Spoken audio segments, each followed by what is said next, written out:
दोस्तों, स्वागत है आपका न्यूज निवारण टीवी पर। इस वक्त की बड़ी खबर मैं लेकर आया हूं कि उत्तर प्रदेश के उप मुख्यमंत्री केशव प्रसाद मौर्य मेरठ पहुंचे। एक निजी कार्यक्रम के लिए पहुंचे थे, लेकिन उससे पहले सर्किट हाउस में पहुंचे। यहां पर अपने नेताओं कार्यकर्ताओं से बातचीत की और इस दौरान मीडिया से बातचीत करते हुए उन्होंने अखिलेश यादव और उनकी पार्टी को जमकर घेरा। उन्होंने कहा कि अखिलेश यादव की पार्टी दंगाइयों की पार्टी है, ड्रामा करती है। जिस तरीके से उपचुनाव हुआ और उसमें अखिलेश यादव की पार्टी हारी और कहीं ना कहीं 2024 के लोकसभा चुनाव की जो हवा थी वो गुब्बारे से निकल चुकी है। 2027 के चुनाव में भी अब भारतीय जनता पार्टी जीतेगी। भारतीय जनता पार्टी ने, उन्होंने ये कहा कि भारतीय जनता पार्टी ने जो उनका वोट शेयर है वो 60% है, बाकी 40 में सब है। और ऐसे में जो हवा समाजवादी पार्टी बना रही थी वो हवा नहीं है। समाजवादी पार्टी समाप्तवादी पार्टी बन गई। संभल की घटना को लेकर उन्होंने कहा कि संभल में उनके विधायक, उनके सांसद, उनके समर्थक आपस में झगड़ा किया और ये इतना बड़ा मामला बन गया। इसके अंदर 5-5 लाख रुपए मुआवजे के तौर पर देने की जो घोषणा अखिलेश यादव ने की है, उन्होंने कहा है कि ये मुस्लिम तुष्टीकरण की राजनीति है। कहा कि 5-5 करोड़ क्यों नहीं दे देते। केशव प्रसाद मौर्य कई मुद्दों पर बोले। उन्होंने कहा कि हमने महाराष्ट्र जीता, हमने हरियाणा जीता, उत्तर प्रदेश का उपचुनाव जीता और अब 2027 के विधानसभा चुनाव की तैयारी है, उसको भी भारतीय जनता पार्टी जीतने जा रही है। कांग्रेस और समाजवादी पार्टी का कुछ नहीं रह गया है। साथ ही दावा किया कि इस उपचुनाव के अंदर असपा और एआईएमआईएम से कोई फायदा भारतीय जनता पार्टी को नहीं हुआ। भारतीय जनता पार्टी के 60% वोट पहले ही हैं, यानी कि 100 में से 60% वोट, बाकी 40 में सब है, लेकिन उसमें भी भारतीय जनता पार्टी के वोटर्स हैं, ऐसा दावा किया गया है। हालांकि केशव प्रसाद मौर्य यहीं नहीं रुके, उन्होंने कई मुद्दों पर बात की और कई आरोप प्रत्यारोप यहां पर लगाते दिखाई दिए। लेकिन हम उनको सुनाएंगे इस छोटे से ब्रेक के बाद, हालांकि उनका क्या कुछ कहना है। पूरी प्रेस कॉन्फ्रेंस आप जरा सुनिएगा ध्यान से, और अखिलेश यादव अगर इसको सुन रहे हो तो उनका इस पर क्या रिएक्शन होगा, क्या प्रतिक्रिया होगी, वो भी हम आपको जरूर बताएंगे। Swami Vivekanand Subharti University, one of the leading universities of North India. 250 acres campus, 220 plus professional and vocational programs, 20,000 plus students, state of the art infrastructure. Come and give wings to your career with Swami Vivekanand Subharti University, where education is a passion. NH 58, Meerut, Delhi, NCR. Jain साहब और राणा जी, हमारे वरिष्ठ विधायक आदरणीय अमित अग्रवाल जी, हमारे जो यहाँ के महापौर प्रथम नागरिक हमारे वालिया जी, हरिकांत वालिया जी, हमारे विधान परिषद के सदस्य साथी भरद्वाज जी और सभी कार्यकर्ताओं और पत्रकार मित्रों, क्योंकि आज मेरा मेरठ कार्यक्रम था तो मैं देखा करता हूं कि आप सब बहुत जोर लगा देते हो कि यहाँ मिलना वहाँ मिलना, तो आप लोगों से बात करते हुए तब मैं आगे यात्रा शुरू करूँगा। सबसे पहले तो विधानसभा के अभी जो उत्तर प्रदेश के अंदर उपचुनाव हुए उसमें भारतीय जनता पार्टी की जो ऐतिहासिक विजय हुई और समाजवादी पार्टी की जो साइकिल पंचर हुई, उसके बाद सपाई बहुत बौखला गए। मुरादाबाद की जो कुंदरकी विधानसभा है वहाँ पर बहुत बड़ी संख्या में मुस्लिमों ने भी भारतीय जनता पार्टी प्रत्याशी हमारे रामवीर सिंह जी को वोट दिया। और जो करहल विधानसभा जहाँ श्री अखिलेश यादव जी विधायक हुआ करते थे, वहाँ पर भी भाजपा के जो प्रत्याशी अनुजेश यादव जी थे उनको बहुत बड़ी संख्या में यदुवंशियों ने भी वोट दिया, तो उन्हें अपना वोट बैंक खिसकता नजर आया। तो संभल में माननीय न्यायालय के आदेश से जो कमीशन की कार्रवाई हो रही थी, सर्वे की कार्रवाई हो रही थी, उसकी आड़ में समाजवादी पार्टी के सांसद और समाजवादी पार्टी के विधायक, इनके समर्थकों ने विवाद खड़ा किया, बवाल खड़ा किया और उस विवाद और बवाल में कई लोग मारे भी गए। एक तरफ सपा के ही सांसद और सपा के ही विधायक के समर्थक आपस में लड़ते हैं और उसमें कई लोग मरते हैं। फिर समाजवादी पार्टी ड्रामा करती है प्रतिनिधि मंडल भेजने का और 5-5 लाख रुपए मुआवजे की भी बात करती है। तो मैं श्री अखिलेश यादव जी और समाजवादी पार्टी के लोगों से कहना चाहता हूँ, तुम्हें देना है तो 5 लाख क्यों, 5-5 करोड़ दे दो। और ये जो मुस्लिम तुष्टीकरण की राजनीति है अब तुम्हारे काम नहीं आएगी। बहुत बरगला लिया है लोगों को, बहुत भाजपा के नाम का भय दिखा करके बहुत वोट ले लिया, सत्ता तक हासिल कर लिया। लेकिन अब माननीय प्रधानमंत्री श्री नरेंद्र मोदी जी और आदरणीय मुख्यमंत्री योगी आदित्यनाथ जी के सबका साथ सबका विकास हो रहा है, इसलिए भारतीय जनता पार्टी के साथ सभी लोग मजबूती से खड़े हो रहे हैं।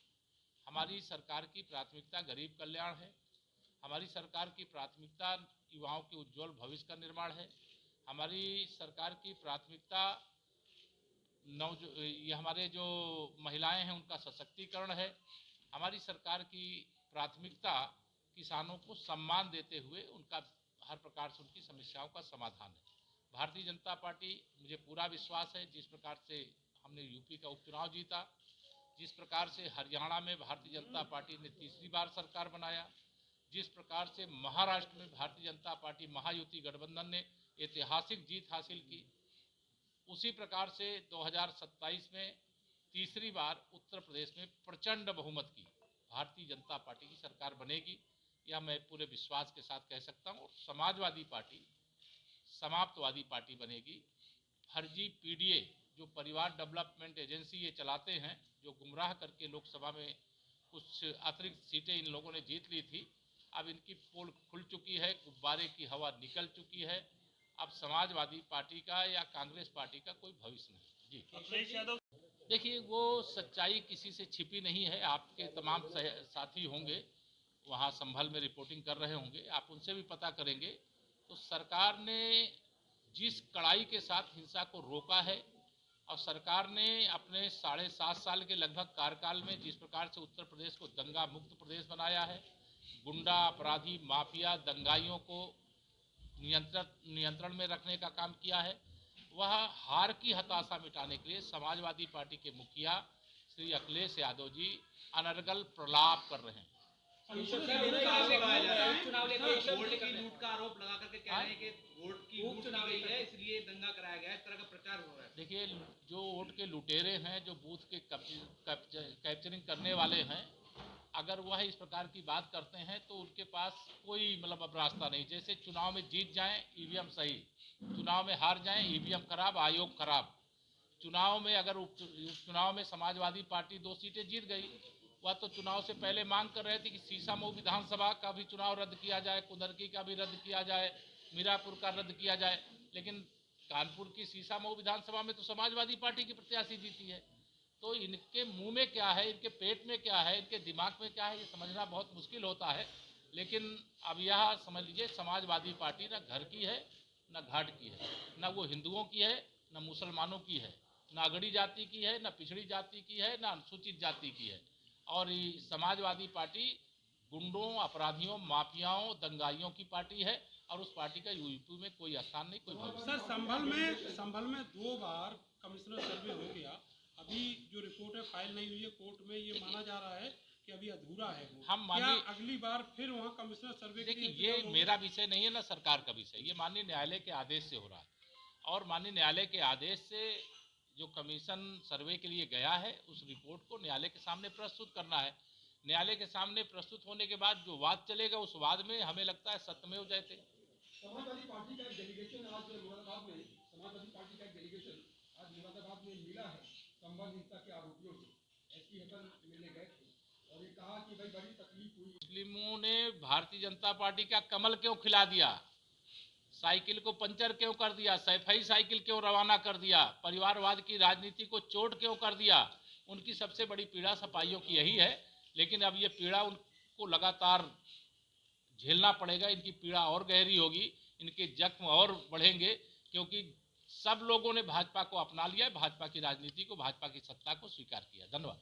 सर, ये किसानों की बात चली थी, लेकिन अब मोहन भागवत खुद कह रहे हैं कि कम से कम 3 बच्चे होने चाहिए। देखिए, राष्ट्रीय स्वयंसेवक संघ के परम पूज्य सरसंघ चालक जी हैं और उनका जो बयान है उस पर मेरी ओर से कोई टिप्पणी की आवश्यकता नहीं है। अभी न 2 बच्चों वाला कानून बना है, अभी पूज्य सरसंघचालक जी ने जो आह्वान किया है तो उस पे समाज और देश जरूर विचार करेगा और उसके हिसाब से जो लोग उसका पालन करना है वो करेंगे।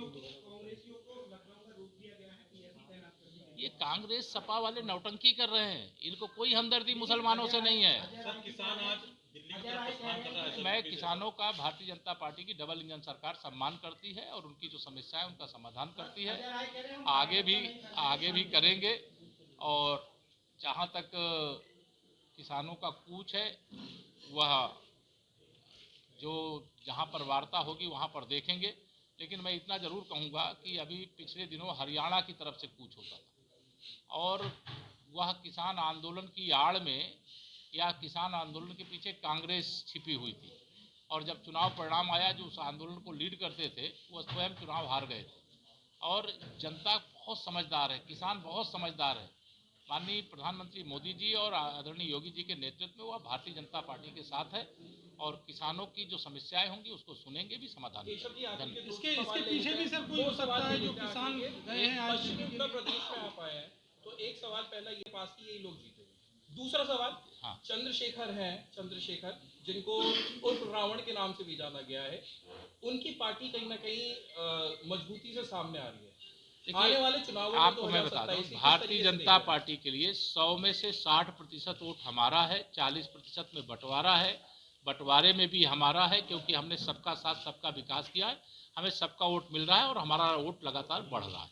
इसलिए भविष्य में भी सुशासन का, विकास का, गरीब कल्याण का, महिला सशक्तिकरण का, युवाओं के उज्जवल भविष्य का और प्रदेश को $1 ट्रिलियन की अर्थव्यवस्था बनाने वाला यह कमल खिलेगा और उत्तर प्रदेश प्रगति के पथ पर आगे बढ़ेगा। और आजाद समाज पार्टी से क्या लाभ होता है? हम किसी के भरोसे नहीं, जब हम 100 में 60 हमारा है बोल रहे हैं तो 40% में बंटवारा है, बंटवारे में भी हमारा है, तो हमको किसी की जरूरत कहाँ है। राकेश टिकैत के बयान पे क्या कहेंगे? हाँ, उनके बयान पे कोई टिप्पणी करने की आवश्यकता नहीं। धन्यवाद।